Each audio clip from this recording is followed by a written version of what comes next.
Hello, welcome back to my channel. My name is Jodie and I help you change your beliefs so you can change your body, your health, and your life. In this video, I want to talk about cycle syncing. If you don't know what cycle syncing is, it is basically a way of structuring your life according to the phases of your menstrual cycle. So this means not only changing maybe what you take on throughout the month. In your luteal phase, maybe you take on less things because you're feeling more tired, you're more sensitive, blah, blah, blah. But also you change your training routine and to an extent what you eat as well based on your menstrual cycle. Now, it is true that women have a cycle that is monthly and our hormones and what happens inside our body does change throughout the various phases of your cycle. It's really beneficial to learn and to kind of expect what might happen through that cycle. So that is why I do have an article on my website that outlines in more detail your menstrual cycle and how to work with this. I have videos on my YouTube too, I think, like much older. But in this video, I want to share my perspective on cycle syncing and whether you need to actually change your training to line up with your menstrual cycle. I've been getting some questions now from friends and even some of my clients that have come to me and shared a template and they're like, can we integrate this? Can we do it like this? Because it sounds cool, right? And when you see people online talking about it, it starts to make sense and it kind of gives you permission to take it easy for some of the month, right? Which I'm not saying is a bad thing, but if you want to change your body, there are times where you are not going to be able to listen to your body, especially if you want to get good results, especially if you want to get results kind of in a, decent time frame. Like nothing is ever going to happen quickly, but I know a lot of you want results as fast as possible, but then you also want to slack off for some of the month. And that might be a bad way of looking at it, but when you look at these templates, it'll be like telling you that you should expect to feel more tired during your luteal phase, and maybe then it's better to do more exercise that is more gentle on the body.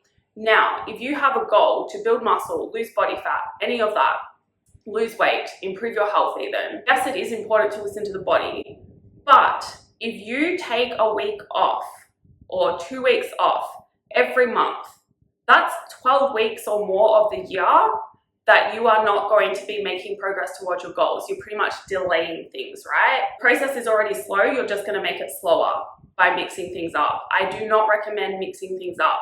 What you need to learn to do instead is ask yourself in the moment, and this is how you really listen to your body, right? Following a template that is kind of generalized, that's not listening to your body at the end of the day. It's listening to a template. And by doing that, you can limit yourself in the moment, because if you are actually feeling good, but if you've got this template that's telling you you're in this phase, you should be more tired, take it easy, do this kind of activity instead, then you're not going to push yourself because you're thinking that you should be taking it easy. What you need to learn to do instead is really truly listen to your body in every single workout, right? If you're feeling strong and you're in your luteal phase and you expect to be feeling weak, push yourself. If you are not feeling strong and you're in your follicular phase where you should be, like maybe you're having a bad day, maybe you've got a lot of mental stress on the body and therefore you are more fatigued, and it makes sense to stick to the same weights as last week. You've always got to be judging it in that moment because every single body is different, and what a lot of these coaches that are selling these or promoting these kind of cycle syncing programs, they don't fully understand the body. I'm not trying to put anyone down or talk myself up, but you can't just look at something. I don't know where they're getting that information from, right? But you can't just think, oh, I understand the menstrual cycle, so it makes sense to structure things like this because someone else has said that. Maybe they've tried it themselves and it's working for them, but unless they've actually studied the physiology of the body. And you might be thinking, Jodie, well, how are you talking about this? I studied biomedical science at university for 5 years, and then I did 2 years in public health, right? So a lot of the people in my lectures were doing medicine and they were learning the same topic, right? I studied the body in depth, so I do understand biochemistry, physiology, anatomy, immunology, pathology, all of it. Like, I love it. And so that is why I really have a good, deep understanding of how stress works on the body. And that is what you need to consider above everything, right? Like, yes, take your menstrual cycle into account and work with that if that feels good to you in the moment, but don't limit yourself to that, because at some point you might be feeling better than expected and you're going to be missing out on progress, and then you just never know, because stress and what is going on in your environment, how much you're eating, how much you're sleeping, all of that impacts the body differently for everyone. And it's subtle, right? Like, you might not think you are mentally stressed right now because life is pretty chill for you, but if you're not sleeping well, if you're in a deficit, if you're doing too much activity that your body can't recover from, then that is a lot of stress on the body, right? And so you might be in your follicular phase where you are meant to be feeling stronger, but you actually don't. You're feeling weaker. If you come across cycle syncing and wonder whether you should do it, you've got to consider what else is going on in your life. If you have a perfect life where there is no other stress, you're eating at maintenance or above, so you're not actually fatigued in that way, you're sleeping well, seeing sunlight first thing every morning before blue light.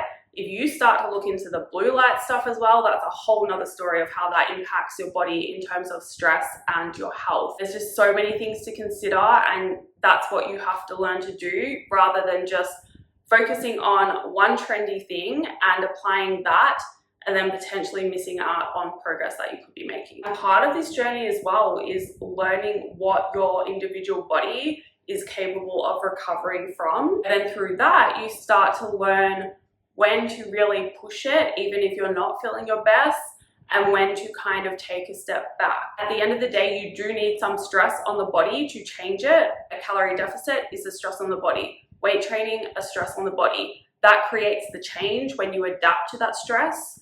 But if you put too much stress on the body, that is when you go the other way. You don't recover, you don't adapt, you start going backwards, you get sick, you get injured, and you basically have to stop. There are so many times when I push through training, even if I'm not feeling my best, and there are so many times where I try to push and I just simply can't. Those times are usually unexpected. I can have a great workout after no sleep while I'm on my period, where someone else might be in so much pain they physically can't work out while they're on their period, you know? Everything you come across, you have to ask, is this limiting me? Is this empowering me? Even the people you're hanging around, that's one of the biggest changes you can make to improve your life and your health as well.